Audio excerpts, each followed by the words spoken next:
This is episode 37 with David Schloss. Welcome to Men of Abundance, the podcast for those looking to level up their lives by hanging out with some of the greatest leaders and established professionals in our community, living a life of integrity, honor, and the abundance mentality. Prepare to pay it forward with your host, former Army medic turned lifestyle entrepreneur, Wally Carmichael. What's up, Men of Abundance? It is Pay It Forward Friday, and I am so excited at this point. My calendar is completely full and booked up almost all the way through October.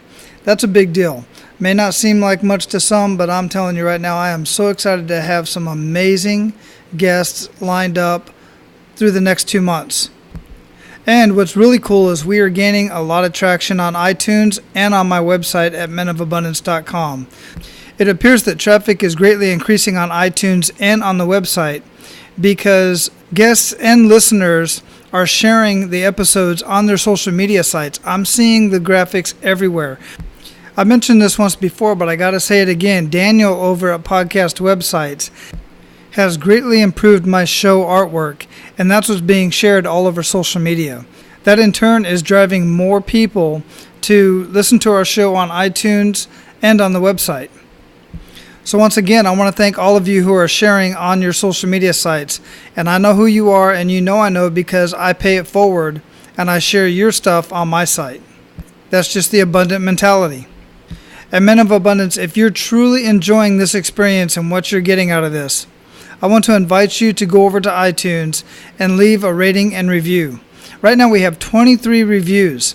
Once we get to 50, iTunes starts sending us more traffic. And that's what we want. We want more men to come and listen to Men of Abundance. All right, enough about that. Now it's time to introduce our featured guest. David Schloss is an online entrepreneur who began marketing in 2007 from his college apartment. Over the years, he has helped hundreds of businesses improve their website traffic, customer acquisition, and revenue using social advertising. His business, Convert ROI, enables businesses to succeed by taking complicated social ad plans and seamlessly turning them into easy-to-follow revenue-producing campaigns. He has been rated as one of the top experts to watch by Forbes magazine in May 2016. David has been featured and interviewed on various podcasts and web shows around the topic of social advertising. David, welcome to Men of Abundance. Appreciate it. Thank you. Yeah, my pleasure. I was talking with Cecile, and we met on Facebook, her and I, and we got referred through some other venue. I don't even remember.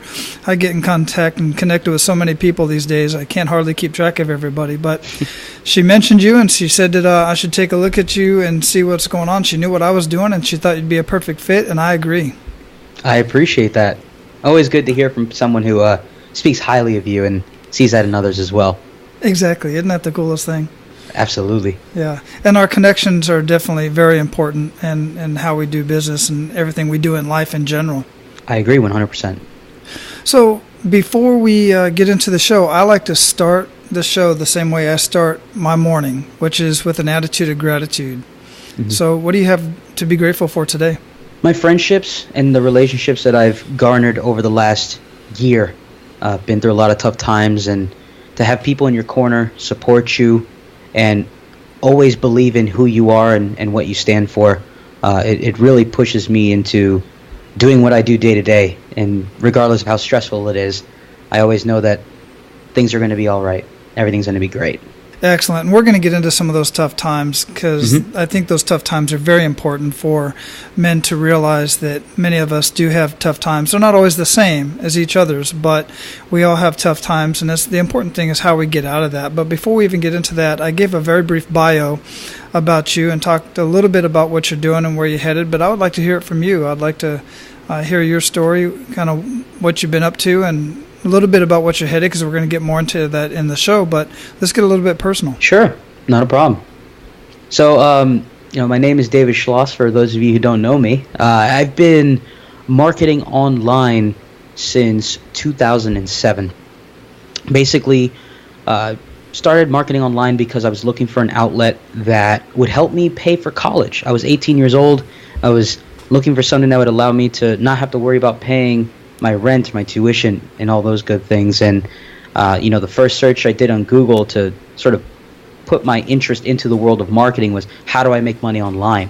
And that led me into a dark hole of awesome articles and blogs and all these things that I never truly looked into in investigating whether or not internet marketing was a thing or something I would even jump into as a career. And that was just the kickstart of me, creating an agency and connecting with all these people and going to events and so on and so forth. But I didn't start my own business until 2011 in January, start of the year. I had the intention of creating something that I felt I could not only be at utmost importance to local businesses and national businesses, but something I'd actually enjoy doing for the rest of my life. And from then on out, I've been doing social media and social advertising campaigns for people from the comfort of my own home or a Starbucks or an office of choice.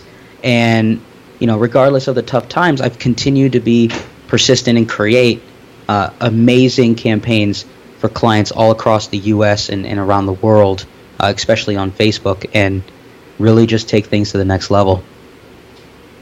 That's pretty amazing. So did you finish college? Yes, I actually finished college 4 years. I went to the University of Florida, got a bachelor's degree in the travel and tourism field. Basically, if I ever decided I needed a backup plan, it would be in the hospitality space, because Florida is huge in hospitality, so I figured why not. And, even though I finished my 4-year degree and thought I was going to do something with it, I just built up this massive amount of passion in the world of online marketing and social media that I just continue to persist my way through that and started my business and take it to a level I never thought would be where I am today. Well, that's excellent. And I'm sure you've received other really good experiences and stuff to share, and maybe even use in your business, or even, a lot of your business has to do with hospitality in the social, even though it's in the social networking sense, it still has kind of directly relates, right? Oh, yeah. A lot of the principles that I learned in the hospitality school, just more along the lines of customer service, how to manage projects, manage people, a lot of those things that I learned in school when it comes to the hospitality industry, especially in the state of Florida, where it's the number one thing that is of core focus in the entire state. Just applying that same knowledge, those same principles to my own business, having, top-notch customer service, managing my employees in a way that compels them to want to grow with the business versus just their own personal growth, but actually growing the business with me and seeing the vision as well, has truly helped me continue on and create this agency in a way that I didn't think was possible for someone in their 20s coming out of college with, a degree in something completely outside of what I wanted to do for my future.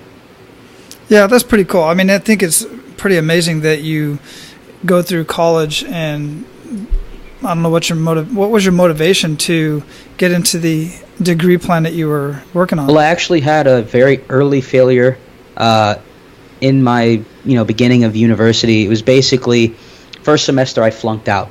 I flunked really bad. I almost lost my scholarship. And basically I was in the business school. I was going into finance. I originally wanted to be an investment banker, or at least I thought. And so I went through the whole trajectory of what I'd need to take in order to be an investment banker. And within the first semester I failed. I failed 3 of my 7 classes, and I was on the verge of losing my scholarship. And after speaking to my counselor, she said, "Look, David, the only other option you have is to either get straight A's and somehow manage to pull through and keep your scholarship, but even then you wouldn't be able to stay in the business school. So your next option is to go into hospitality, because that's where a lot of the business students who don't make it in this school go to as a backup plan." So I looked at hospitality originally as my backup, and if worst case scenario, I'd go there and see what I can make of it. But I actually looked at it as a brand new opportunity, and seeing it in a way where some people would call it the reject school for the business students who didn't make it. For me, it was a whole new opportunity to showcase my skill in a way that the business school would not be able to see, since I was no longer in it. And so I took that opportunity to just transfer immediately upon hearing it's probably best for you to do that. And while I was learning all this online marketing strategy and tactics and how to run a business, I was applying it to my schoolwork to begin with. So I was meshing the two things together and learning at an exponential rate versus just having to do everything on my own. Yeah, thanks for sharing that with us, because that is, I didn't even expect to get that, that you went into something completely different. And it's interesting, the turn of events, and this is one thing I try to point out to so many people is, we start down one road, and at some point, you're forced down another fork in the road, so to speak, either by our own actions, inactions, or just circumstances in general. But all the while, it seemed like you were kind of building up a backup plan on the side. Did you realize it at the time that that's what you were doing? I really had no idea. I figured, you know what, I'm going to figure something out along the way. So I was basically doing just two things at once. And whichever one was the one that took off first was the direction I would end up going. And so, creating a business online, getting my degree, whichever one seemed most promising at the end of the tunnel, when I got my degree and I'm at graduation and I'm contemplating what to do next, I figured whichever one I feel the most passion for and has the most area for growth is the direction I'm going to go. And the moment I got my degree and I'm on stage, get off stage, I'm with my family and everything, in that moment, I already knew I wasn't going to dive into the hospitality space. I really got my degree as a sign of, okay, this chapter of my life is done. I'm going to go do what I want now.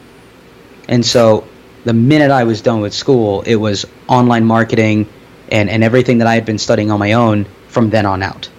I love that. There are so many messages there. So I definitely want to get into what you're doing now and what you ended up doing after college, and you've built up to at this point, and I know you've been doing quite a bit. And before we get into that, I really want to get into your kick in the gut moment, something that really kind of triggered a turning point in your life. I'd love to love for you to share that with the audience. Sure. So, right out of school, got my degree. There was a moment in time I actually had to get a job just to make a little bit of money because the agency wasn't providing for me enough to, go out on my own. I did the typical college student route once they graduate. Lived at home for a while, built up a nice amount of savings to eventually go and do my own thing. And living with my girlfriend so that, I'd be establishing my life, essentially. And when I decided to go my own way, 18 months after having a job, creating enough savings to feel like I was comfortable enough to go do it, and I quit, I had about a year of success before everything went downhill. So this is my gut check, basically. After a year of going out on my own, just strictly living off of the, client retainers that I had and, taking care of everyone who's working with me contractor-wise and assistants and everything, there was one moment at the beginning of January 2014, where I talked to every single client I had at the time. I had about 7 or 8 clients continuously paying every single month. And when I did my year-end review with them, only 1 out of those 8 clients stayed. So my entire business went from making, $10,000 a month, which at the age of 24, 25 was great, to making only $1,000 a month. And my bills was far exceeding that number. So I went from having a, decently successful business at a young age to losing almost all of it in a matter of, the beginning of 2014. It was all gone. And I had to figure out what I was going to do next. And quite honestly, a lot of people would ask me, why didn't you just go and get more clients? Well, I attempted that. I was just doing things in a way that are far different than how I do them now with getting clients, which at the time I was doing a lot of cold calling. I was, asking for referrals, but I wasn't really giving anything in return, and thus I didn't get as many referrals as I wanted. I couldn't keep clients longer than 3 or 4 months at a time. I didn't understand client retention, how to keep them happy. I was learning these things as I go. So some clients would stay long term because I got them great results, and some were just looking for a little extra, whether it was more attention, a little extra work here and there that would make them think I was really looking out for them and trying to get them the most in their business, and I wasn't doing that. I was doing the bare minimum. I was collecting the check that came in from these clients, and that was it. I would stop. And so I wasn't really doing anything to impress my clients, and thus I lost them all. And for 10 months in 2014, my business stayed at only making $1,000 a month. I was not able to sign a brand new client for 10 months. I was hitting all sorts of emotions. I had depression. I had what I would call career suicide thoughts, which was, do I go back to get a job or do I keep my business going?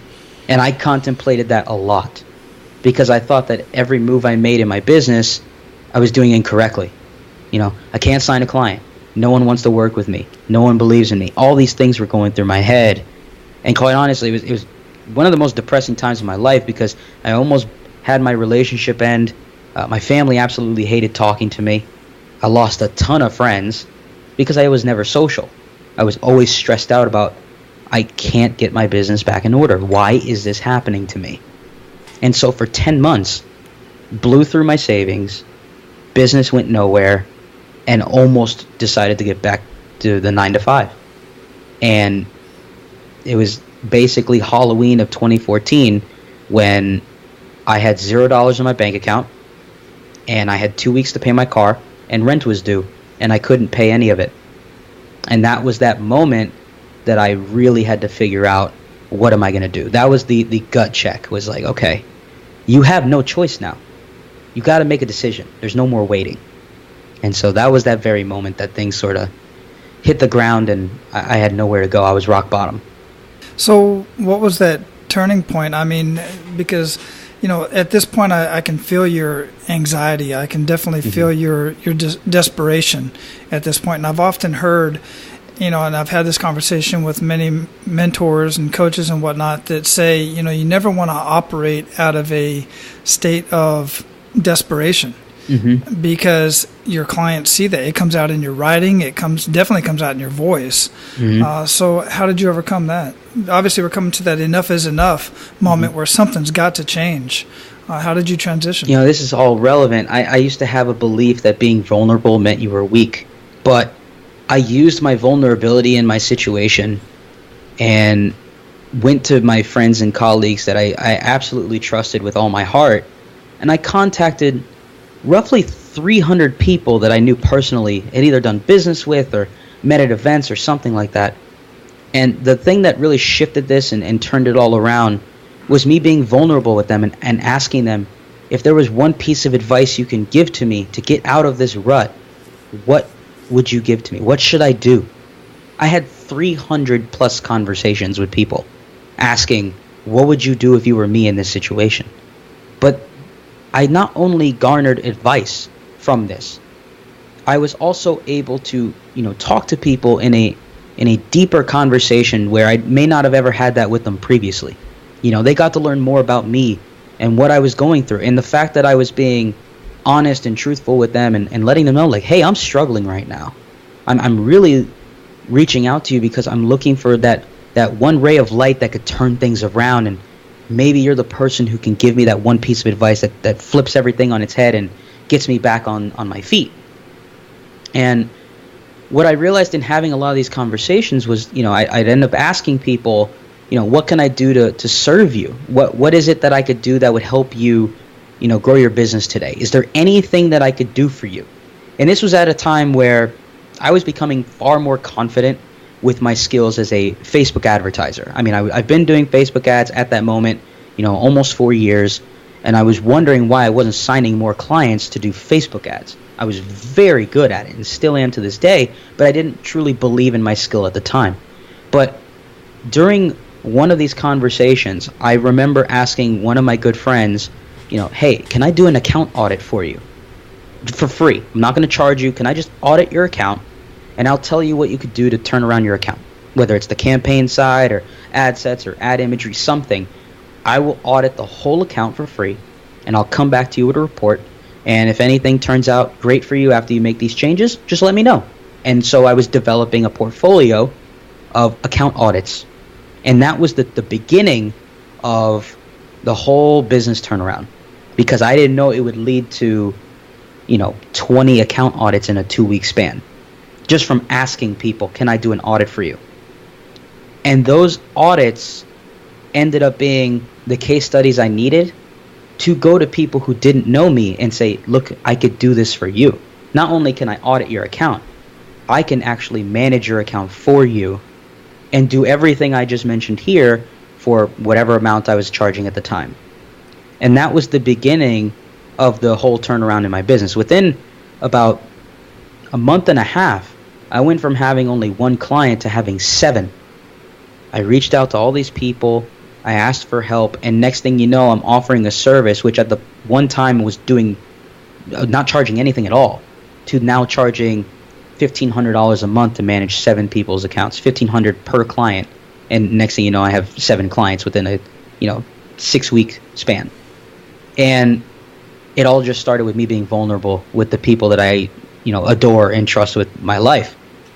And they felt my pain. They saw that I was doing my best to get out of this, and they lent me what I needed to get out of that. And that was the beginning of everything turning around. There's so much going on there in that whole story of how you turned that around. And one, you're absolutely correct.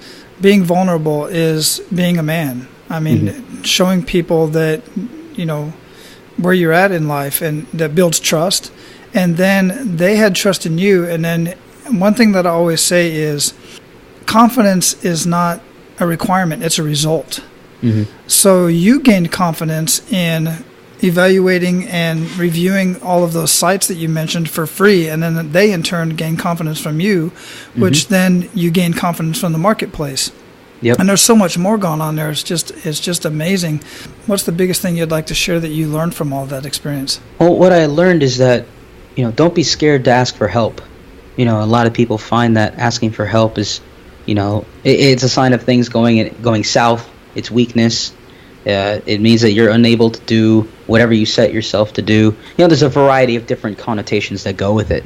But, vulnerability and asking for help, they go hand in hand.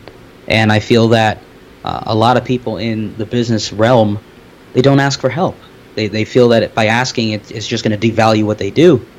And I found that asking for help is what has actually helped me grow a lot quicker than anything else. No matter how many courses I went through or blog posts I read or books I read, asking for help gave me the education I needed to progress a lot faster, because that confidence was built from a conversation.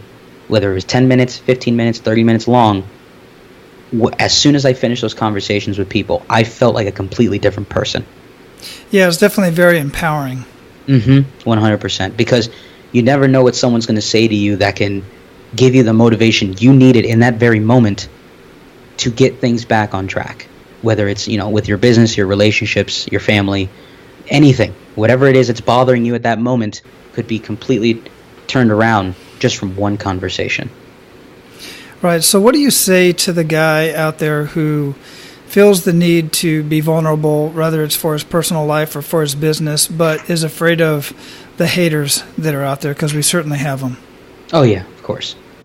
Well, I find haters to be motivators. To me, the people who hate on your success or hate on the fact that you ask for help or whatever it may be, or the vision that you've created for yourself, I feel that the reason they hate on you is because they don't have what it is that you have. They don't understand your vision, so they're going to hate on it. They don't understand what it's like to have people in their corner, so they're going to hate you for having people in your corner. It's simply there's a lack or something that they have not experienced in themselves that makes them hate the fact that you have. They're just hating that they haven't reached that step in their life to need or want those things. Or maybe they don't know how to experience it. So they're simply just denying it or being delusional to it and just thus hating. And so for me, hating just motivates me to continue to do it. Not everyone's going to like you. Regardless of whatever service you create or product you put out in the marketplace, you're not going to bat 1,000. You're not going to have a 100% positive rating. There's going to be people who hate it. And so it's just a natural progression of life and business, and just accept it for what it is. Yes, and I found that in my personal experience that if you are liked by everybody, generally you're not really progressing a whole lot. Just in my experience, because you cannot please everybody. I really don't know the actual formula for success, but I do know a formula for failure, and that is trying to please everybody all the time. Yep. And one, you're either going to work yourself to death, and you're basically going to be, you're running on a treadmill and getting nowhere. Exactly. Yeah. So let's get a little bit into what exactly you do for your clients. I mean, we've alluded to it a little bit, but what exactly do you do and why? So I provide social advertising services, so primarily running advertising on networks such as Facebook, Twitter, YouTube, anything that is a social network that has an ad platform. I am most known for the Facebook ad platform. Yeah, I've almost run ads on this platform for 5 years now. Basically got in its infancy when Power Editor was nowhere near where it is today, where we had the ability to create an agency behind the scenes and have everything managed from Business Manager. I was running ads on the platform when likes were a penny, consistently a penny or even less. Video views weren't even accessible at the time. So I've been in that platform and immersing myself with it since almost 5 years ago. And so right now I am most known for that platform. People come to me almost every day asking for a course or advice or consulting or a service offer of, can you do this for me? And so I always tell people, I'm a social media advertiser or I'm a social advertising professional, but I am most proficient and most known for the Facebook ad platform. It's very interesting that we're actually having this conversation, even though I knew it was coming up, because what I've been doing all morning is studying exactly that. Facebook advertising, everything starting from having your fan page and the way that's got to be set up so it can be compliant. In fact, I was just now reading the compliance. I have the page up here right now for advertising policies on Facebook. And I'm here to tell you, I'm no dummy. I'm a patient man, but it's a lot of work. There are, if to do it right, you can just throw an ad up there. You can do that, and you're throwing an ad up there. You're throwing money down the drain. I know this because I've done it many times over. And now I'm like, I got to learn this stuff. I just want to learn this stuff and connect with people like you as well to learn even more. But there's so much. This is just Facebook, and it correlates a little bit with Instagram because they're the same company now. But my goodness gracious, there's just so much to it. And a service like yours, so do you do like a done for you type of services, or is it more just training? Done for you. So it's a mixture of both training and the done for you aspect. And when I work with a client, yes, I'm doing the ad creative and the ad copy and all those things with my team, of course, behind the scenes. We're doing those things for clients, but we're also educating the client on what is going on. We don't just sign an agreement on the 1st and don't report back till the 30th and say, hey, here's what happened. Every week we're telling our client, here's why we chose this audience. Here's how we're split testing the ads. Here's why this ad set is performing better than another. And we go in deep detail with the client, so they not only get an education out of what's going on, they're able to understand it and not have to ask us 1,000 questions as to, why'd you use this creative instead of this one? Or why does this one get $1 a click and this one gets 10 cents? They're able to go in themselves and understand exactly what's going on. So they're getting that fresh perspective from the beginning of the campaign until at any point, if we decide to end it, they understand exactly what happened during the entire campaign process. Yeah, that's brilliant. I'm definitely done for you type of guy for the most part when my budget can allow it. So, and that's how I've built most of my website, quite frankly. And it's just the same aspect as done for me, but at the same time, I still have access to take a look at things and make some changes myself if need be. But what are at least one good news story that, and I know you've got many, but I'd like to hear a good news story on some of the projects that you and your team have done. Sure. So, every month we put out a case study. I put it out publicly on my Facebook wall because, I like to share positive news of clients that we work with. And just in the last month, for example, we helped a client go from, in 6 months, go from producing $0 in revenue with an email list of 7,000 people. 7,000 people he never advertised to. He didn't know what to do with it. Taking those 7,000 people, using Facebook and creating a new audience along the way from zero to $800,000 in revenue in 6 months using Facebook ads and a pre-existing list of 7,000 people that were never marketed to. And wow. That's just one client. We have coaching clients who, they're looking for coaching students. Their packages can be anywhere from $1,000 to, $10,000 depending on what industry they're in and what they're providing for the student. And we have, for example, a coach where we spent $40,000 in ad spend and they produced $180,000 in receivables. That's not including if they buy a done for you on the back end or they buy any additional coursework. This is just for one-on-one time with the coach. So there's a lot more opportunity for the coach to sell something else. Mm-hmm. But to, only spend $40,000 and make and it was actually 180 receivable. They had a couple other things in the pipeline. I mean, it could have ended up being a $200,000 or $300,000 launch from $40,000 in spend. No existing list or anything. We've had clients who've done product launches where they sell a $300 course. Just in the last month, we were doing a product launch of a software where we only put $5,000 into the campaign. The software with no list produced over $100,000 in sales with a $5,000 spend during the launch process.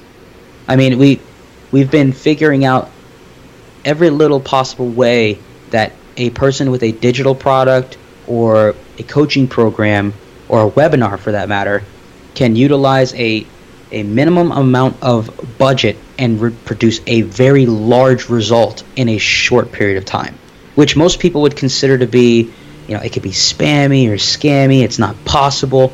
I have tons of screenshots to prove that it is. When you have an irresistible offer, something people want, you don't need a lot of money to get someone interested in buying it. And so we have dozens upon dozens of screenshots just last month of people producing results like this. And I have screenshots dating back, 2-3 years of results. So, that's just a couple of examples just in the last month. That's pretty impressive. That's very impressive. And I've seen some of the stuff that you've posted, and I'm truly amazed at the investment that is put in, and then the return on investment is just amazing. Mm-hmm. When it's done right. I mean, I've seen people at the same time just get so frustrated with the whole, marketing piece of their business, and even nonprofits, they just lose money hand over fist because they don't know what they're doing. So it's extremely important to get the right people on the job, without a doubt. Absolutely. And there's a lot of great Facebook professionals out there. I mean, don't get me wrong. I'd love for everyone to contact me, but I also know there are great people out there. But like you mentioned, you want it done right. And some people have formulas that are great for others, and I know that my formula is not great for everyone, right? There's certain formulas that fit certain industries. But when you find that person that aligns with your vision, they align with what you're selling, you can create amazing results. And so when you are talking with someone who understands, the Facebook ad platform or any other platform for that matter, don't just look at the price and what they're offering. Look at how you communicate with that person. Look at what they communicate back to you when the campaign's going on. If you decide to move forward, understand how that person works, because you want to have not only a successful experience, but something you're happy in experiencing along the way. You don't want to feel stressed or unhappy at any point. You want to be thoroughly enjoyed and, excited when your ad campaigns are running, not concerned. Yeah, that personal connection is definitely extremely important. The other thing I want to point out in my experience that I know is important in these platforms is having an expert who stays on top of the platform and knows that platform very well, because the algorithms change. So many people start advertising and marketing on Google and on YouTube, and they've had their YouTube accounts completely shut down just because, and they've gotten better over time. I know YouTube used to just change a policy, and then any of those not in compliance would shut you down, but now they give you a little grace period to catch up. But if you're not working with somebody that's paying attention to that for you, chances are you're not, because you're paying attention to your own business and just running along with your marketing that's been out there for the last couple of months. Next thing you know, your revenue drops and you're wondering why, is because you got shut down. And Facebook, just the other day, a friend of mine got shut down on Facebook because she's got a home business, some clothing line and stuff. She's not completely shut down, but she's limited services. Let's just put it that way. She's in Facebook jail. Yeah, and I hear stories about that all the time. Accounts getting shut down for no reason. People don't understand why they get shut down. I mean, trust me, even as an agency owner, I experience shutdowns often. We'll start running ads in an industry. Let's say we have two different fitness clients. One's a personal trainer. The other one is more of like a fitness, brand, right? Someone who's selling coursework or anything like that. We'll be advertising to very similar audiences, and one of those accounts can get in trouble for no reason. It just happens. And really, there's a variety of things that Facebook looks at when they determine whether or not you should be shut down. Anything from negative feedback to, something on the site that you're advertising may not be within compliance. And I read, personally, the compliance once a week just to make sure Facebook hasn't been changing it. So we go, myself and one other person on my team, read the compliance weekly. And so you can understand the compliance to a T and still experience a shutdown. It's the nature of the game. It happens. And that's why you always have a backup plan when it comes to running Facebook ads. That's why we always tell our clients, hey, you have a business manager, make sure you have 2 accounts set up just for you before you move on to anything else. Because if something happens to one, at least you have another just in case. Yeah, that's a very good point. And I got to tell you, the Facebook policies and the advertising policies is not a hard read. It's actually a very, very simple read. It's not in jargon. It's very simple to read, and it's in normal language. And I'll tell you, I just read the whole thing just before this, getting on the line with you, and there's some stuff that I learned in there was like, wow, I had no idea that was in there. And I could have potentially, based on what I was going to put out there, could have potentially been shut. Not even, the ad would have never been authorized. Right. Yeah. So at this point, David, we are at the point to where we're going to pay it forward to Men of Abundance. You ready for that? Yeah, absolutely. Let's do it. Outstanding. So give Men of Abundance 1 to 3 actionable steps that they can take today. All right. So I humbly suggest that everyone create an action plan, not just for their week or for their day. I go as far as creating action plans for the following. You have a daily plan that leads into the weekly plan, that leads into the monthly plan, that leads into the quarterly, that leads to the yearly. And the reason why I say that is because you want to have a big vision, something that can go beyond obviously just 1 year. But if you're really trying to accomplish a lot within a calendar year, 12 months, you got to have enough plans in place to get things done based on deadlines, and certain things may arise or certain things may be in addition to what you want to create, whether it's being an author or speaking on stages or growing an agency to, $500,000 a month, whatever it may be. So you have to have the plans in place in order to make that a reality. And so I take my action plans to the next level. I plan on a daily, weekly, monthly, quarterly, and yearly base. That's my framework. And so I'll create the yearly first and work backwards. So here's my big plan that I want to create. Now, what do I have to do on a quarterly level to get to that point? What do I have to create on a monthly? What do I have to create on a yearly, and then get down to the daily? So that's one thing I suggest in, being able to scale and create a business of your dreams, or even a life. You can apply that to anything. It doesn't have to be just business.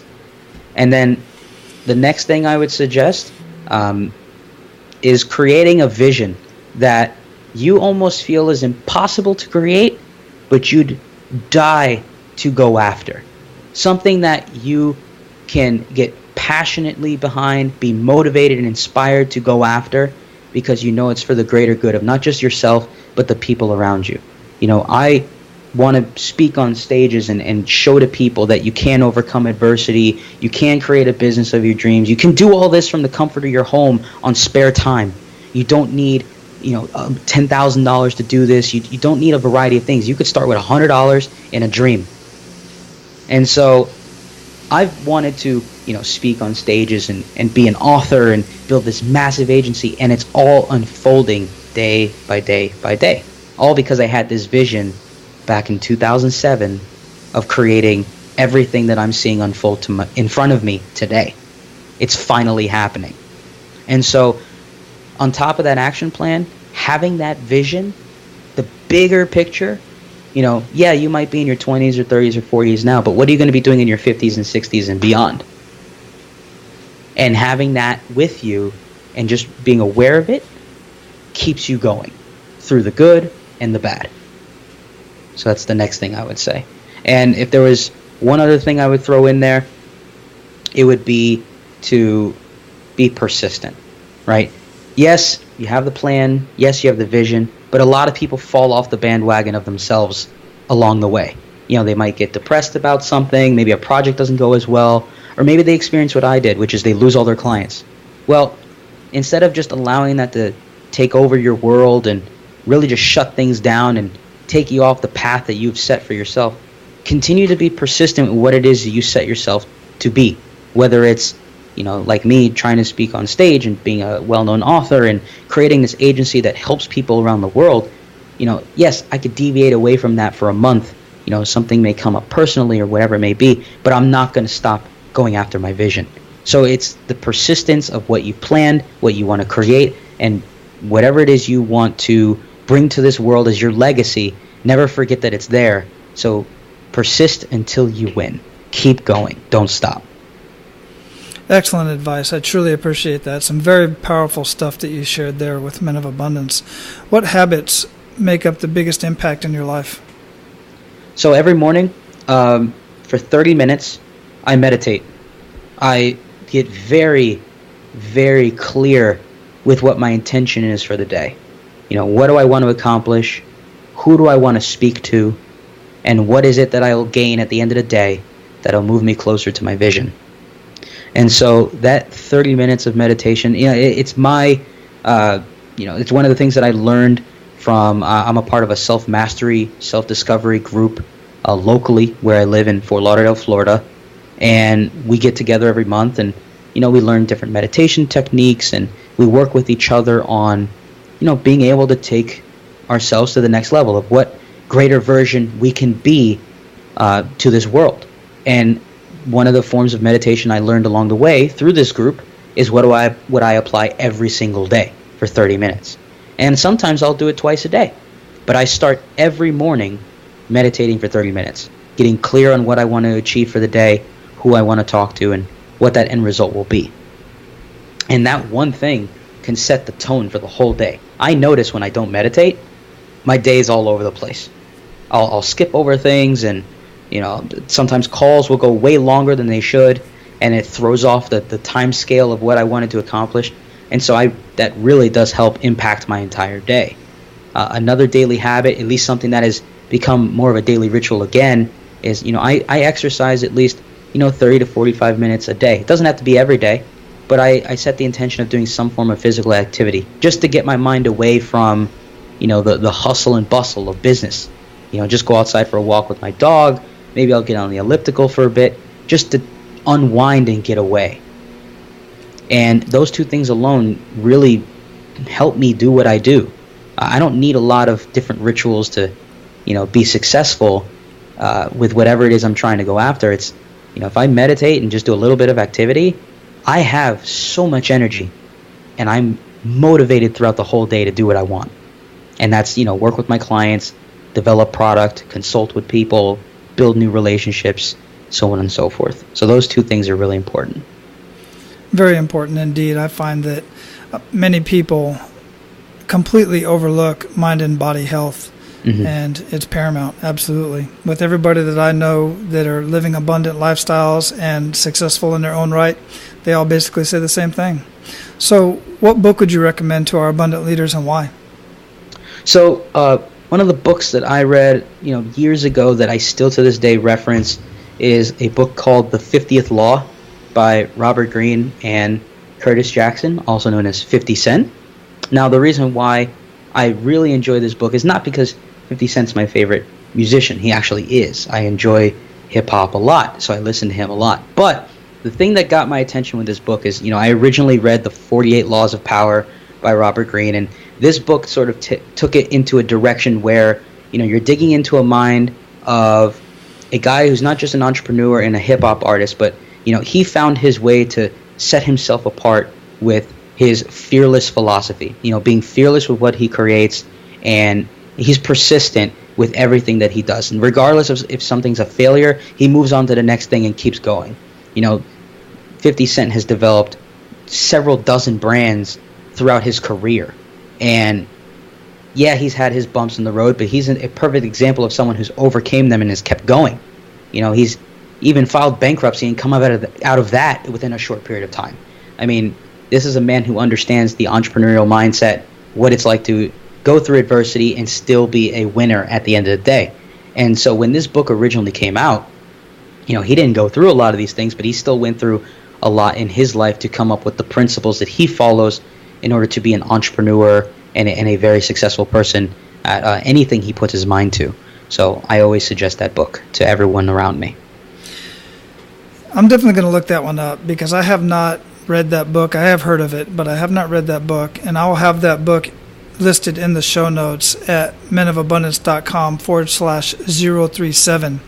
But one of the things that I find very interesting about musicians and anybody in that industry is that is a very, very competitive industry. And anybody who makes it, whether you like their art or not, whether you like their music or their lyrics or whatever it is, understand this. They have persistence. They are not sitting back on their laurels. They are out there hustling, working, and really doing what it takes to be successful in that industry. And I'm a strong believer. That's why you see so many of these artists that are doing that, like Ice Cube, Ice-T, a lot of rappers, a lot of these guys in the industry that's so competitive and then have so many other adversities in their life. They go on to do other things. They go into star in movies. They go into open up restaurants and boutiques and a whole clothing line. It all comes from that, but it's because they're so persistent in everything they do. Yeah, and they have the vision. Yeah. They know that at the end of the day, their music career could end at any moment.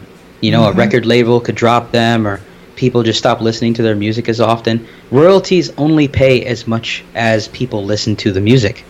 So unless you're a, Rolling Stone or, Bruce Springsteen or something like that, a lot of musicians never actually tap into their royalties. It's not as much as people think it is.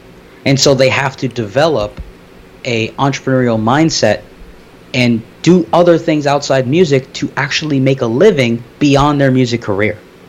And so, surprisingly, obviously, like anything else, there's a lot of failures, but there's also a lot of people who end up being more successful outside of their initial career because they decided to get into some form of entrepreneurship. And so, Curtis Jackson, 50 Cent is a great example. You got, Sean P. Diddy Combs. You have Dr. Dre, who sold his Beats headphones to Apple. There's lots of examples just in the hip-hop industry of people who've done amazing work. Jay-Z, he has Tidal Music and a variety of other brands. And so if you look throughout the industries, you'll see a lot of these musicians jump into other things as well because they know when this is all said and done, I still have to earn a living somehow. So they use that fame and fortune they've gained from music into other things. Absolutely. All right, so David, your episode is going to air on a Friday, which means I have a Pay It Forward Friday.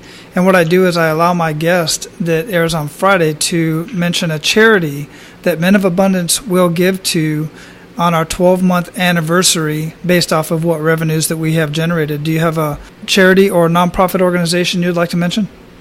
Sure. I mean, I've always been a person who's always been a part of, walks for cancer, and I've had a lot of people in my family who've experienced breast cancer and cancer in general. So, one of the cancer societies that I follow is the American Cancer Society.